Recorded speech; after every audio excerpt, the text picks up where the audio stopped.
Agora abram comigo em Apocalipse capítulo 6, vamos fazer a leitura desse estupendo texto aqui, Apocalipse 6, a partir do verso 1.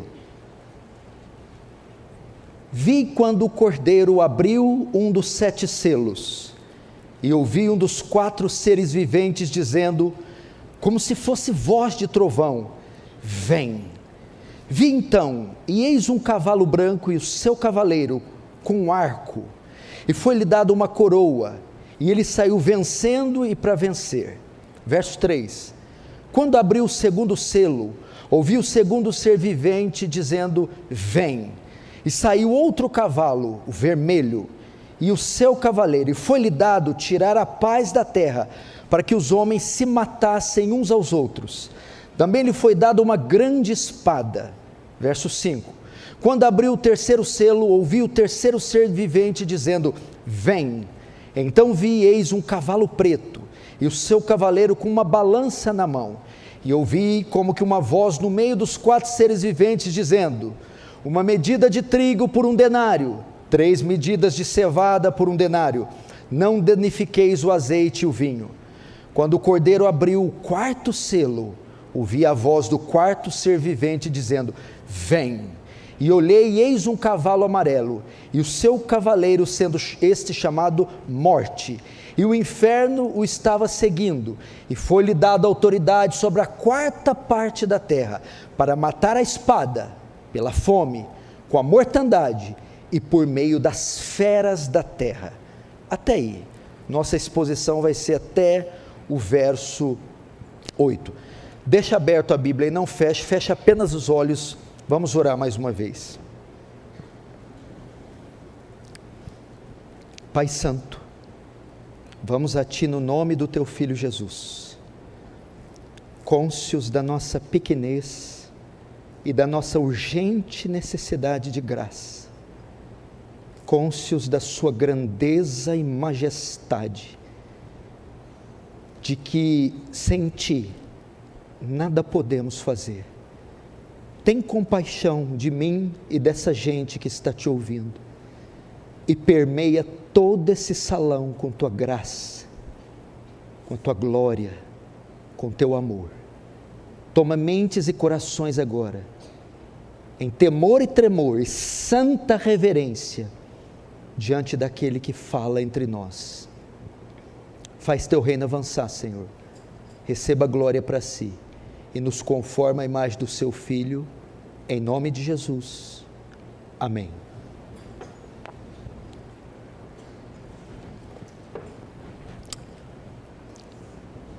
Preste atenção aqui, irmãos, a maioria de vocês nunca ouviu o que vocês vão ouvir aqui essa noite.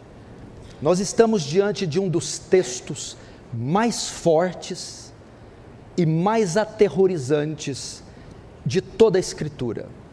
Vai ser uma mensagem bem tensa, porém verdadeira, bíblica, oportuna, pertinente e atual. E para que você extraia o melhor do que vai ser dito aqui, é necessário sua concentração e a sua reverência. Estamos diante de palavras sagradas, não estamos aqui diante de uma mera palestra, mas é a pregação da santa palavra de Deus. Nós vamos continuar hoje com a série de exposições no livro de Apocalipse, e hoje nós vamos entrar na abertura dos selos. O Cordeiro tomou o livro da mão do Pai, e agora ele vai desatar, romper, quebrar os selos e abrir o livro. O Apocalipse é dividido em 7 visões que João tem. Ele está preso na ilha de Patmos, o apóstolo João. Ele tem 7 visões diferentes e ele vai relatando ela em um livro. Nós já tratamos da primeira visão, onde ele vê o Cristo glorificado. Agora nós estamos na segunda visão. Você sabe que João vê o céu e vê uma porta, e ele é convidado a entrar.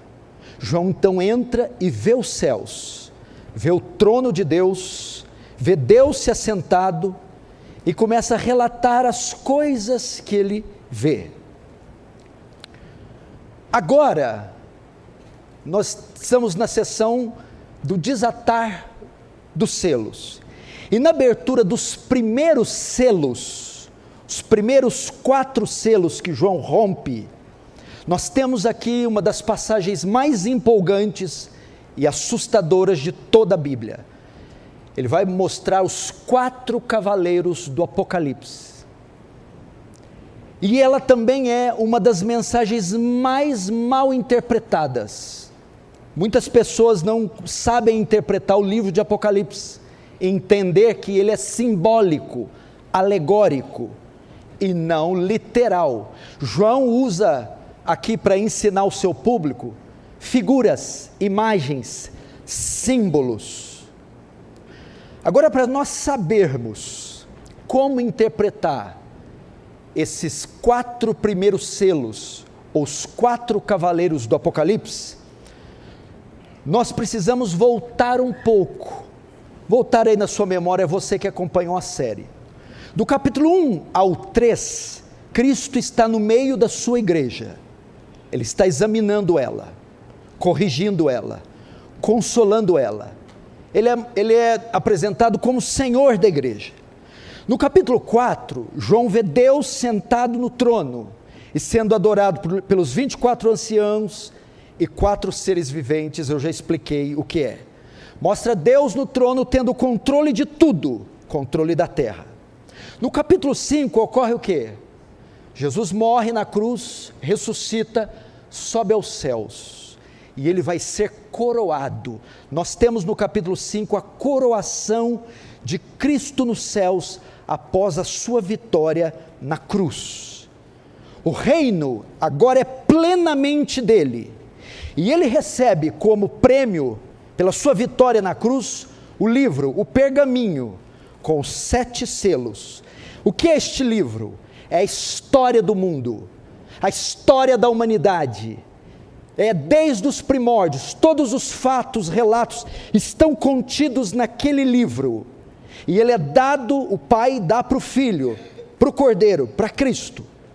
Isso está no capítulo 5, Apocalipse 5, versos 7 e 9, eu vou ler. Veio, pois, Cristo e tomou o livro da mão direita daquele que estava sentado no trono.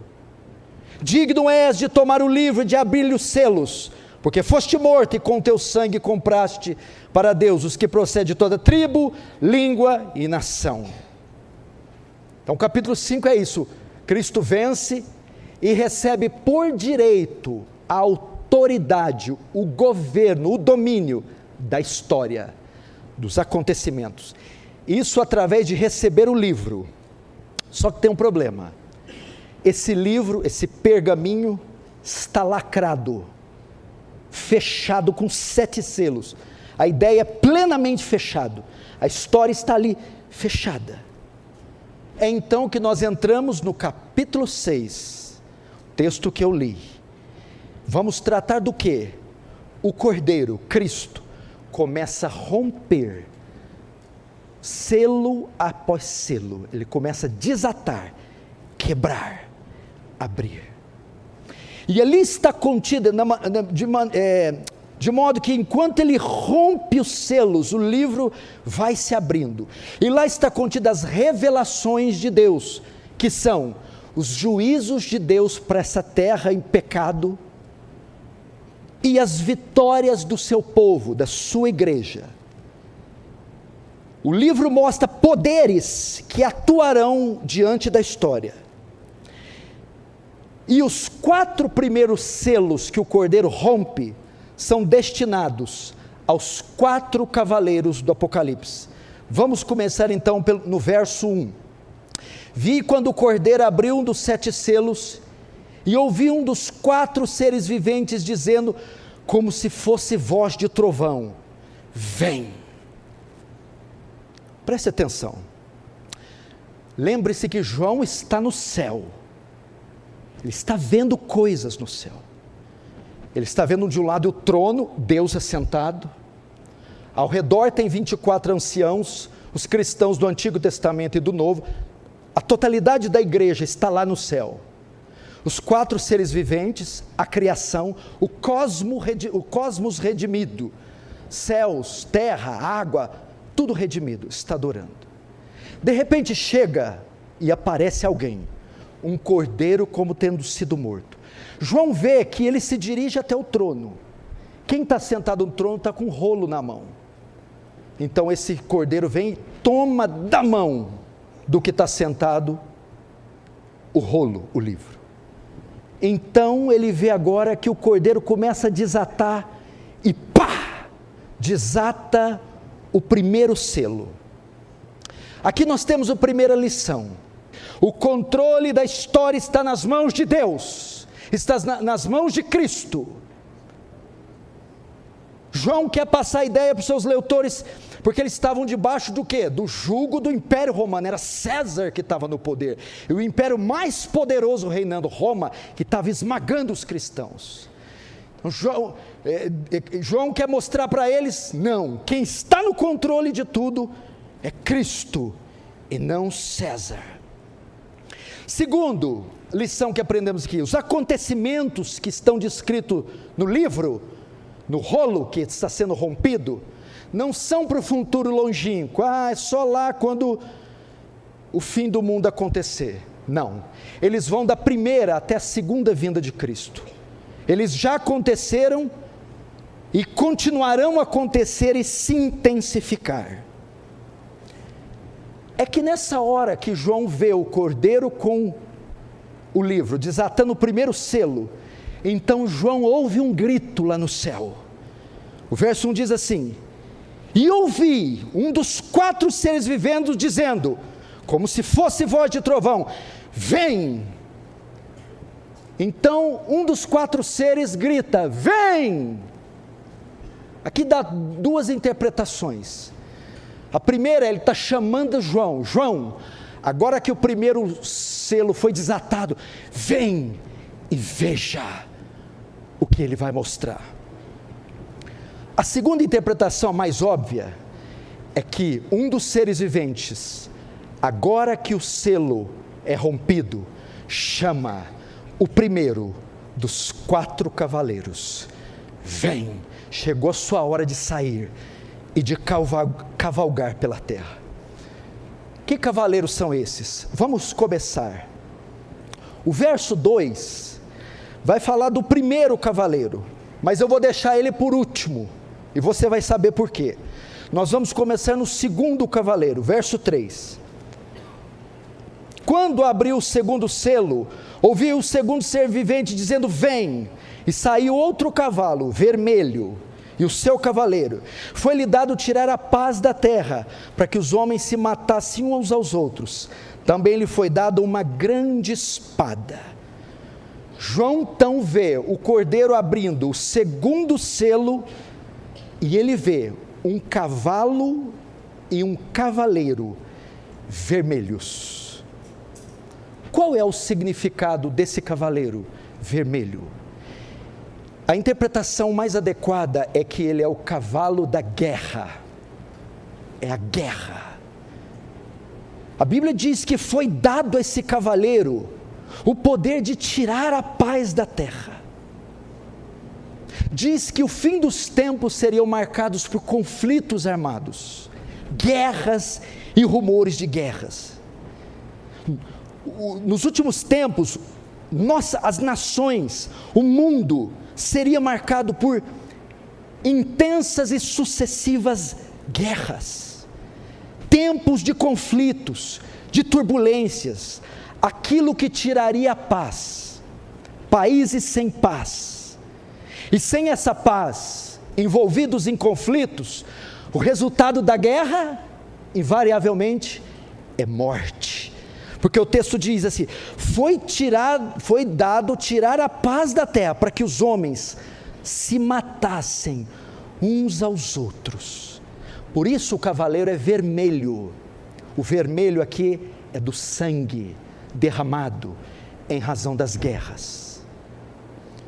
O Senhor, quando desata o selo, mostra que o fim dos tempos iam ser marcado por mortes, conflitos armados, guerras entre países, entre fronteiras vizinhas, bombas, genocídios, atrocidades marcariam esse tempo. Mas agora, contra quem seria feita essas guerras? Primeiro, contra aqueles que rejeitam o evangelho da paz. Veja só, foi dado ao cavaleiro tirar a paz, aqueles que rejeitam o evangelho da paz. Quem são os que rejeitam o evangelho da paz? Os incrédulos, os pagãos, os que decidiram viver sua vida sem Deus. O mundo está esse inferno todo é por falta de Deus. O mundo está esse caos todo é por falta de Deus. Não adianta uma reforma fiscal, agrária, econômica, não adianta substituir presidentes, monarcas, não adianta distribuição de renda, isso não vai funcionar, porque o problema não está no ambiente, está no coração, é o coração do homem que é mau, e a única cura para o coração é Deus, é Cristo. E como punição por terem se voltado contra Deus, zombado a Deus, blasfemado a Deus, Deus entregará esse mundo às guerras. Eles se matarão uns aos outros em uma ira insana, desenfreada, que ninguém vai poder controlar. É assim. Como você me explica essa guerra entre Ucrânia e Rússia? Ela é ridícula. Ela não tem fundamento. É a morte pela morte, é o poder pelo poder. Guerras. Você, se tem mais de 40 anos, lembra de tantas guerras no Golfo, guerra no Pacífico, você vai se lembrar da Guerra Fria, tantas outras guerras. Os juízos de Deus serão derramados nessas nações, que aprovam aborto, pedofilia, ideologia de gênero, que corrompe as crianças, que estupra, que mata, que corrompe. Então o Senhor permitirá que a guerra alcance num banho de sangue. Esse é o cavalo vermelho. O fim, à medida que o fim se aproxima, o mundo seria dominado por pânico, conflitos, guerras. Contra quem? Primeiro, contra os que rejeitam o evangelho. Segundo, mas não é só contra esses, contra aqueles que pregam o evangelho da paz. Reparem na palavra também. No verso 4 está dizendo aí, também lhe foi dada uma grande espada. Então o cavaleiro está ali vermelho, em cima do cavalo vermelho, e está tirando a paz e matando os homens, mas a Bíblia acrescenta, também foi lhe dada uma grande espada. O que significa essa espada na mão dele? Você sabe que a Bíblia, ela foi escrita na língua grega, para nós, traduzida para o português. Para você interpretá-la melhor, você tem que conhecer um pouco do grego. E há duas palavras gregas para espada na Escritura. A primeira palavra é uma espada grande, a espada de guerra, a espada do centurião romano, que ia para a guerra. E a segunda palavra grega para espada é punhal.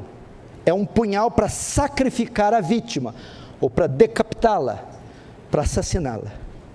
Na Septuaginta, que é a tradução do Antigo Testamento do hebraico para o grego, o mesmo termo é usado em Gênesis 22, quando Abraão pega uma espada para sacrificar Isaac. A palavra ali é cutelo, é punhal.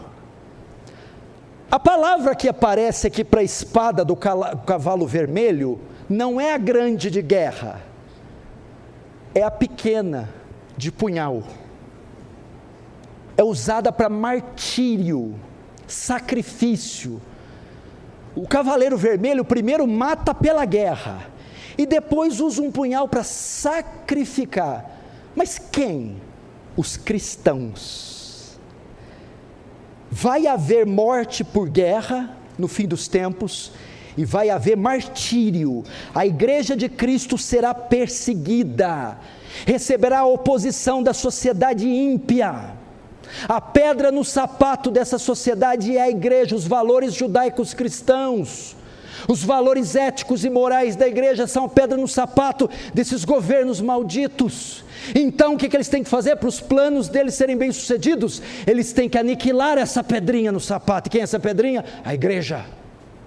A igreja cristã que não concorda com a safadeza, a igreja cristã que protesta com a maldade, a igreja cristã que defende a família, defende o casamento, defende as crianças, e por causa dela ser justa, ser santa e honesta, ela vai sofrer martírio. Veja no primeiro século da igreja, os propagadores do evangelho eram perseguidos, torturados e mortos pelo Império Romano. Veja na Idade Média a Inquisição. Quanta gente a Inquisição matou, mas a Inquisição não matou bandido, a Inquisição matou gente honesta, gente santa. Veja na pré-reforma, John Wycliffe foi martirizado, John Huss foi queimado na fogueira, morreu cantando, por ser um homem santo. Na pós-reforma, Maria Tudor, Marinha Sanguinária, Blood Mary, lembra dela? Matou dezenas de milhares de puritanos. Na França também, Catarina de Médici. Você vê ao longo da história, cristãos sendo sacrificados, martirizados. Quantos cristãos Hitler não matou no nazismo, Mussolini no fascismo, o comunismo de Stalin perseguia cristãos. E por incrível que pareça, caso você não saiba, o século que mais houve mártires cristãos foi o século XX. Morreram mais cristãos no século XX do que em toda a história da igreja junta. Vocês precisam se preparar.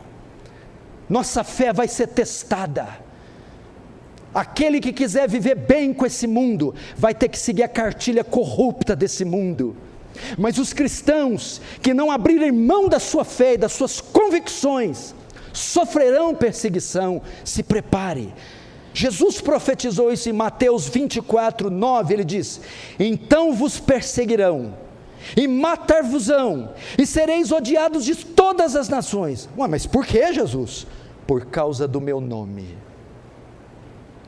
Esse é o cavalo vermelho. Cristo dá a João a honra e o privilégio de ver como a história iria se desenrolar, e ele vê na figura de um cavalo vermelho, morte pela guerra, marcaria esses tempos. Agora, o Cordeiro abre o terceiro selo, vamos ver o verso 5, quando abriu o terceiro selo, ouvi o terceiro ser vivente dizendo: vem! Então vi, e eis um cavalo preto, e o seu cavaleiro com uma balança na mão.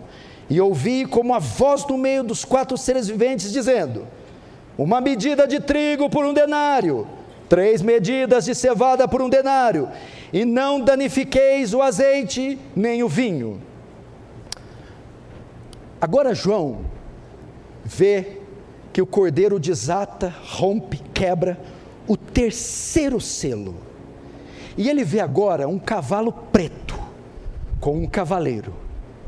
E esse cavaleiro tem uma balança na mão, sabe aquelas que tem 2 pesos assim, como se fosse aquela de ourives? Ele está segurando uma balança na mão. Esse cavaleiro é conhecido como a fome, o cavaleiro da carestia. Talvez ele seja uma reação à guerra. Países que estão debaixo de guerra sofrem após isso com fome. O cavaleiro preto representa miséria, pobreza, opressão econômica, exploração dos pobres, racionamento. O que Cristo está querendo mostrar para João aqui? Irmãos, preste atenção.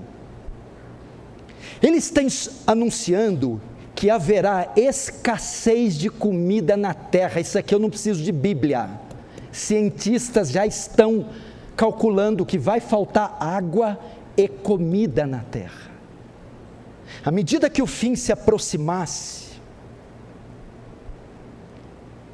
haveria racionamento de comida. Você experimentou isso na pandemia, essa pandemiazinha, aqueles 4 meses de quarentena, inflação, alimentos que não se encontravam na gôndola do supermercado, insumos, falta de tudo.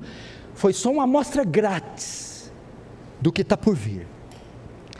Então ele está anunciando que haverá escassez de comida, e a balança na mão, o cavaleiro, é uma balança para mostrar que era uma balança para pesar comida, pesar alimento, a fim de calcular o preço. Significa também o anúncio de preços elevados, inflação alta. Mas como é que o senhor pode ver inflação num texto de Apocalipse? Não é possível. Eu até achei que inflação era uma palavra brasileira, isso está na Bíblia. Você vê, né? O Senhor não vai perder para ninguém, né? Quanto mais para brasileiro. Como é que pode ser visto? Através do pronunciamento, do grito que é feito. Quando João vê o cavaleiro, um dos seres viventes grita assim, uma frase esquisita: uma medida de trigo por 1 denário. 3 medidas de cevada por 1 denário. O que é isso? Uma medida de trigo, está dando ideia, 1 quilo de trigo custa 1 denário. Denário era a moeda da época de Jesus, era o equivalente a um dia de serviço. Quanto que um diarista ganha hoje? R$150. Ele está dizendo assim, quando você vai ali no Walmart, o Walmart não tem mais, né, no Atacadão, quanto custa 1 quilo de farinha? 5, 8, 10 reais. Aqui ele está dizendo R$150. 1 quilo de farinha vai custar o equivalente a um dia de trabalho, R$150, 12 vezes mais o preço. E 3 medidas de cevada. Cevada é mais barato que farinha, não era nem comida para gente, era comida para animais. Cevada devia custar R$1,50. 3 medidas de cevada, também por 1 denário. É como se você comprasse ração, 1 quilo de ração, por R$150. A escassez de viria, e quando está escasso, os produtos hiperflacionam. Seriam tempos muito difíceis. Você também experimentou. 4 meses atrás, a gasolina chegou a alguns estados a R$10 o litro. A carne, os assaltantes estavam pulando as mansões, deixava a joia, o relógio, ia para a geladeira, ia roubar carne, de tão caro que estava. Esse é o cavalo da fome, da miséria. Irmãos, segundo a ONU, Organização das Nações Unidas, 870 milhões de pessoas passam fome no mundo. Isso aqui não é uma profecia para anos, já está acontecendo. O Globo Repórter, ou uma outra matéria, meu irmão fez uma reportagem no interior da Bahia, estou falando Brasil, não preciso de Moçambique, Etiópia, Somália, Índia. No interior do Nordeste brasileiro, crianças sem o que comer há dias, e a mãe tendo que fazer uma sopa com papelão, água, papelão diluído e sal. É o cavaleiro da carestia, da fome. Não pense você que esse conforto nosso durará para sempre, que essa vida pródiga durará para sempre. Vai haver tempos de dificuldade. Saiu também, há alguns anos atrás, que a população mundial está se tornando mais pobre. A pobreza está aumentando no mundo e não diminuindo. E esse cavaleiro aqui da fome nos ensina 2 ensinos. 2. Primeiro, eu já disse aqui, vai haver um empobrecimento da população. A fome vai se alastrar nesse mundo. E segundo, a concentração de riquezas ficará cada vez com menos pessoas no mundo. Cada vez menos pessoas e mais ricas. Já dizem que a concentração de todo o dinheiro está na família de 13, está na mão de 13 famílias. Então, olha só, a pobreza ia aumentar e a concentração de riqueza ia diminuir, está na mão de cada vez menos pessoas. Como isso pode ser visto? Através da continuação do pronunciamento. Ele começa gritando, Uma medida de trigo por 1 denário, 3 medidas de cevada por 1 denário. Aumento da pobreza. Aí depois ele diz: não danifiqueis o vinho nem o azeite. O que é isso aqui? Farinha e cevada, comida de pobre. Azeite e vinho, comida de rico. Enquanto o pronunciamento diz que a farinha cevada vai aumentar o preço, se referindo aos pobres, o pobre vai ser tudo lesado. O vinho e o azeite não serão tocados, ou seja, a classe rica não será atingida. A concentração de riqueza ficará, por exemplo, você pega um rico, se 1 quilo de carne custar R$10 e custar 100, para o rico faz a menor diferença. Para o pobre, ele não leva nem o nervo, coitado. Não é verdade? Se o pobre vai comprar um carro, se o rico vai comprar um carro de 50 mil, passou para 100 mil, não faz muita diferença. Para o pobre, de 50 mil para 50 mil e meio, ele já não compra. Aí o cara da concessionária, pode, sem o retrovisor direito, você leva ele? Ou seja, a ideia aqui, meu irmão, é que vai haver isso, e já está acontecendo isso.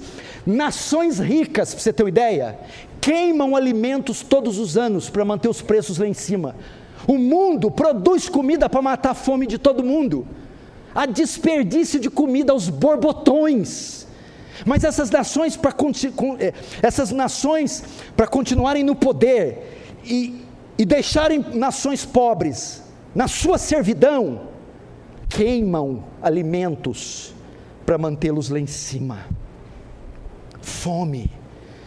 E esse texto também fala da igreja. Por exemplo, no primeiro século, lá no Império Romano, conversão significava perda de emprego, altos impostos, e os crentes passavam até fome. O que o senhor está querendo dizer? Que eles vão chamar você para fazer uma entrevista de emprego. Você é um cara top, formado, instruído, você tem especialidade naquela área. Está analisando o seu currículo, você está 4 meses desempregado, já tem 2 parcelas de aluguel atrasado, o colégio está atrasado e a meninada está reclamando que quer uma comida melhor. Você finalmente arrumou um emprego, está tudo ali, tá. O cara vai te contratar, ele foi com a sua cara, você é o perfil da empresa. De repente, tem uma pergunta ali: qual fé você professa?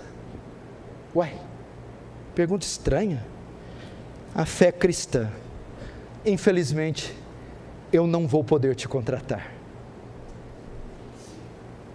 Discriminação, perseguição, esse é o cavalo da fome. Olha o que João está vendo para o futuro. Irmãos, vocês estão numa igreja que não tem um pastor hollywoodiano aqui, porque Hollywood é uma farsa. Hollywood pinta um quadro que não é verdade. As pessoas são tudo ricas, belas, parece que Marilyn Monroe está viva ainda, e é jovem e bonita.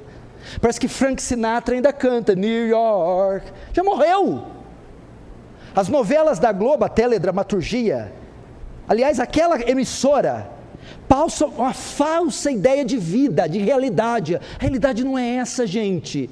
Nós vivemos numa selva de pedra, em um mundo cruel, que sem Deus não há possibilidade de vencer. Eu não estou aqui para ser politicamente correto, estou aqui para falar da verdade.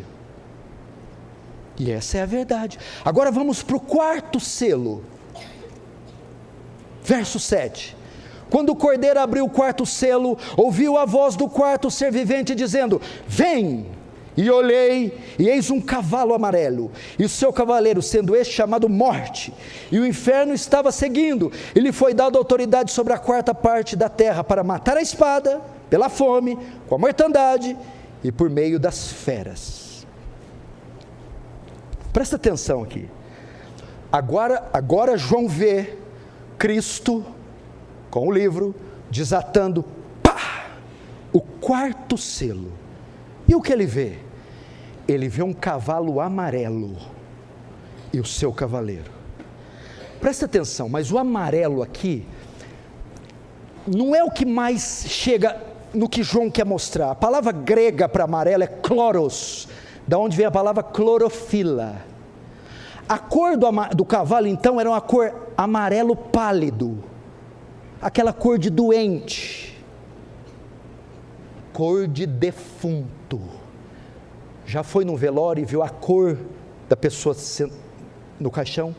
Cor de cadáver, é um amarronzado com amarelo, decrépito, feio, morto. João está vendo o cavalo da morte, e diz que a morte e o inferno seguem aquele cavalo.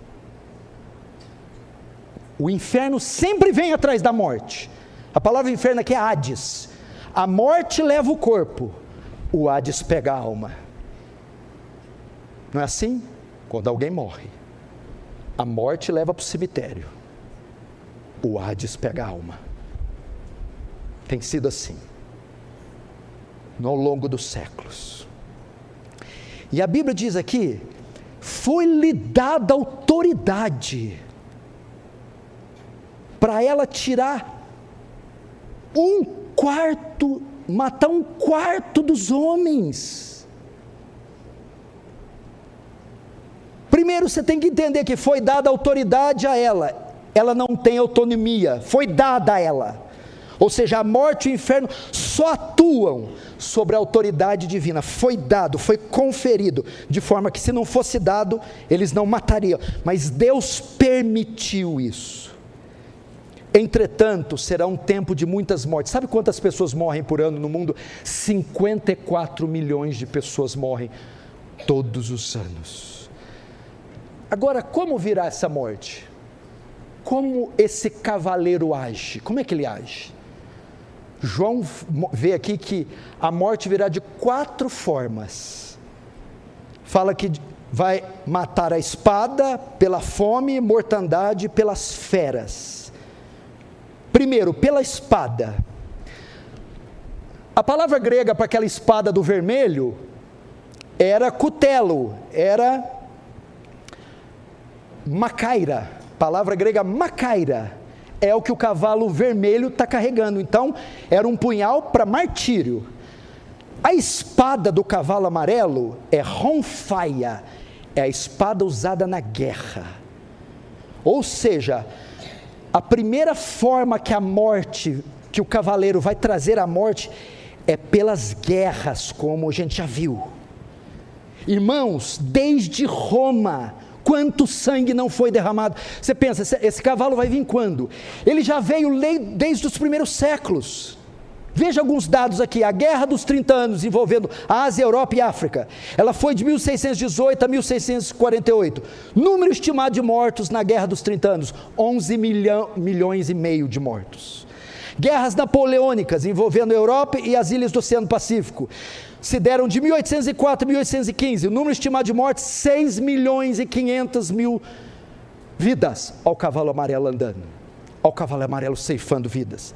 Guerra Civil Russa se deu de 1917 a 1921, número estimado de mortos, 9 milhões de pessoas. Investidas mongóis envolvendo Ásia e leste europeu, de 1202 a 1472, número estimado de mortos, 60 milhões, ao cavalo amarelo, matando pela guerra. Rebelião de An Lushuhan, na China, de 755 a 763, número de mortos, 36 milhões. Primeira Guerra Mundial, 1914, 1918, número estimado de mortos, 50 milhões. E a guerra mais sangrenta de todas, a Segunda Guerra Mundial, de 1939 a 1945, o número estimado foi 72 milhões. Há quem chegue a dizer que, há quem diga que chega ao número de 100 milhões de mortos. O cavalo amarelo está em atividade há muitos séculos. É isso que João vê. Pessoas morrendo, meu irmão, aos milhões. Só Hitler matou 6 milhões de judeus. Só de judeus foram 6 milhões. Segunda forma que esse cavalo age: primeiro pela guerra, segundo pela fome. Nós já falamos aqui, a ONU publicou que morrem de fome 24 mil pessoas por dia e 9 milhões por ano, todos os anos. O mundo está morrendo de fome. Terceiro, como esse cavalo age? Mata pela guerra, pela fome, pela mortandade. Mortandade aqui é pestilência, epidemia. Jesus profetizou, Mateus 24, 7, porque no fim, nação se levantará contra nação, reino contra reino, e haverá pestes. Você quer ver se o cavalo amarelo matou gente com a peste?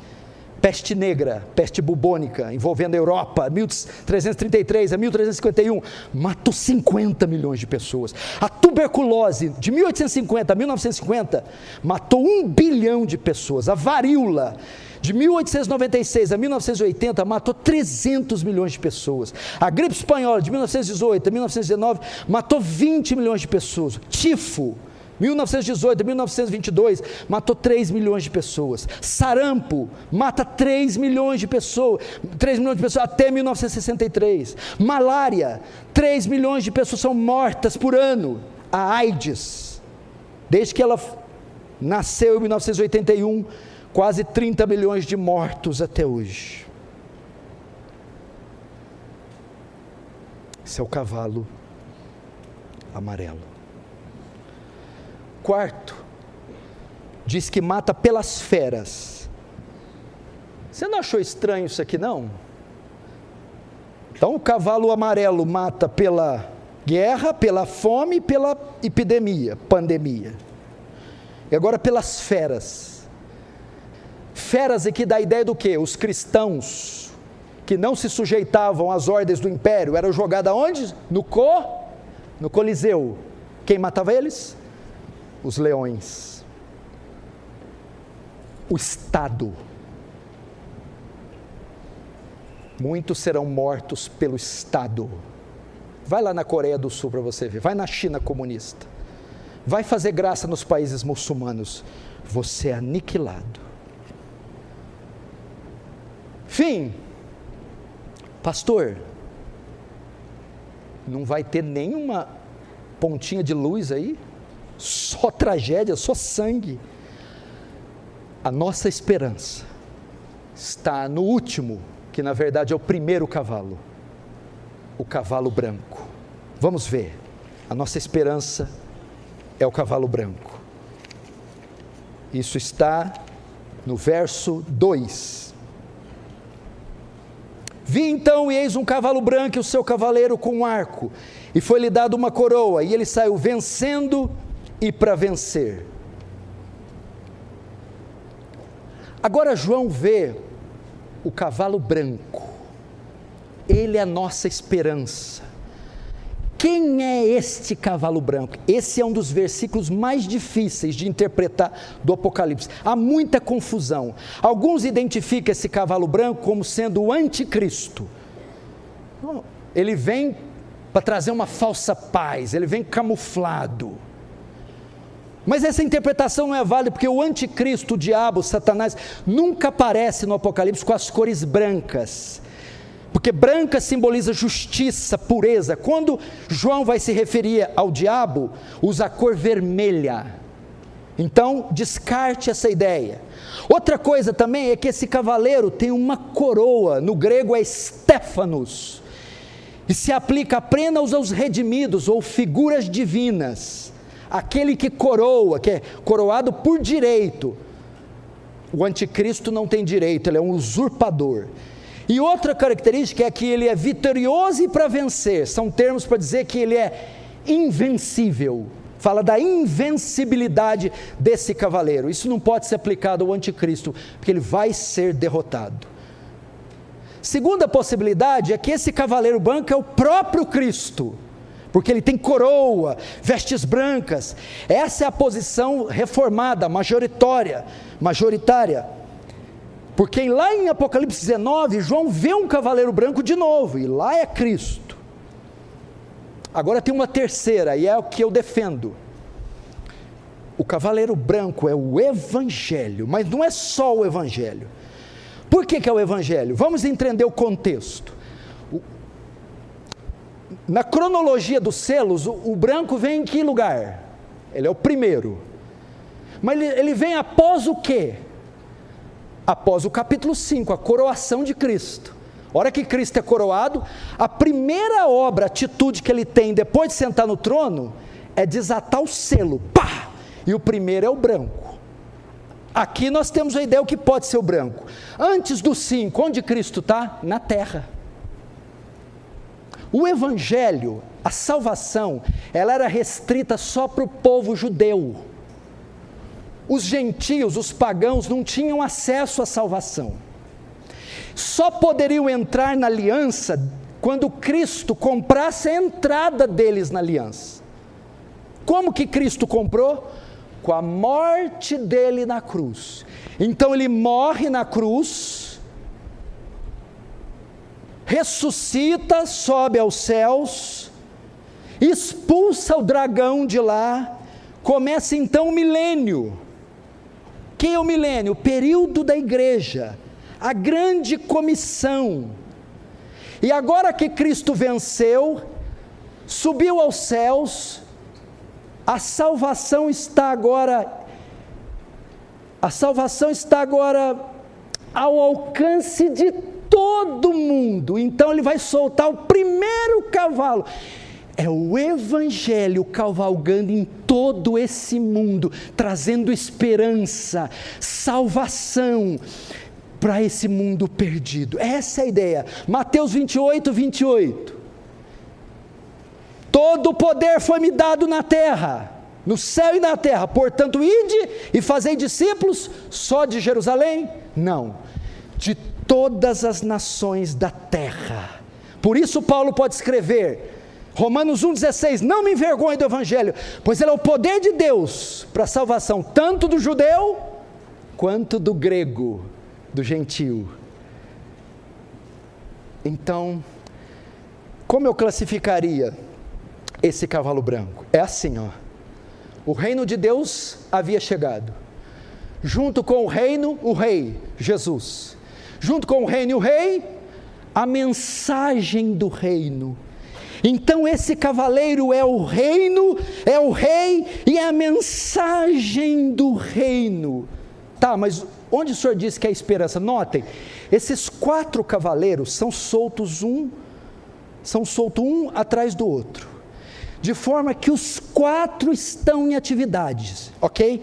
Agora, eles estão agora no mundo, enquanto o vermelho cavalga, criando guerras, e o preto vem espalhando fome, e o amarelo tirando a vida, o branco está entre eles, é ele cavalgando do lado de cada um dos outros 3, dizendo, enquanto a morte, dor, violência, crime, tristeza, tragédia, há uma esperança para vocês, há uma solução para vocês, e ela não está na Organização das Nações Unidas, ela não está no dólar, no euro, ela está em Cristo. Essa é a ideia. Ela está no meu evangelho. Essa é a ideia. Ou seja, não tentem esperar um mundo melhor. Tentem crer em mim para irem para um mundo melhor. Essa é a ideia. O que é o evangelho? A boa nova de salvação. Vou te explicar e com isso eu encerro. Imagine se você fosse te dado o direito de estar no lugar de João, ou se você viesse de um plano bem superior, toda essa terra. Isso aqui é o retrato do nosso mundo, gente, nu e cru, e você vê toda essa desolação. 40 crianças são vítimas de pedofilia no Brasil a cada 10 minutos, desde que eu preguei já foram umas 200. 150 mil mulheres são estupradas no Brasil todos os anos. O Brasil está no primeiro lugar no ranking dos homicídios, é o país mais violento do mundo, 62 mil homicídios por ano.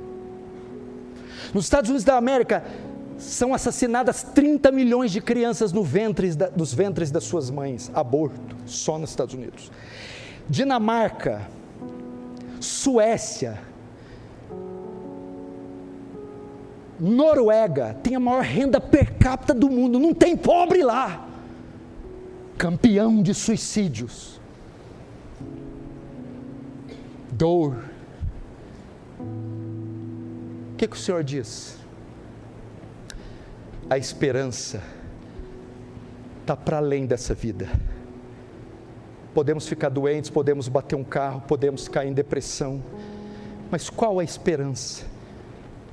João vê novos céus e nova terra, os céus, a eternidade, onde moraremos com Deus para sempre. Lá, diferente desses 3 cavalos, não tem dor, não tem morte, não tem tristeza, não tem choro. Agora, qual é o meio de herdar a vida eterna? De se safar desses 3 cavalos e sair daqui? O Evangelho de Cristo. É olhar para a cruz de Cristo e crer no sacrifício dele e dizer: Senhor, perdoa os meus pecados e me dá a vida eterna, para que venha o que vier, hoje ou daqui muitos anos, eu estarei contigo para sempre. A esperança é o Senhor nos tirar daqui, a esperança é o Senhor nos dar novos céus e nova terra, a esperança é Cristo e é o seu Evangelho, é a única esperança para esse mundo. Ouça o que eu estou te dizendo, porque a palavra do Senhor, só Cristo é a esperança para esse mundo. Se você concorda comigo, feche os olhos, curve a sua cabeça, curve a sua cabeça, curve a sua cabeça, curve a sua cabeça, curve a sua cabeça. Curva a sua cabeça.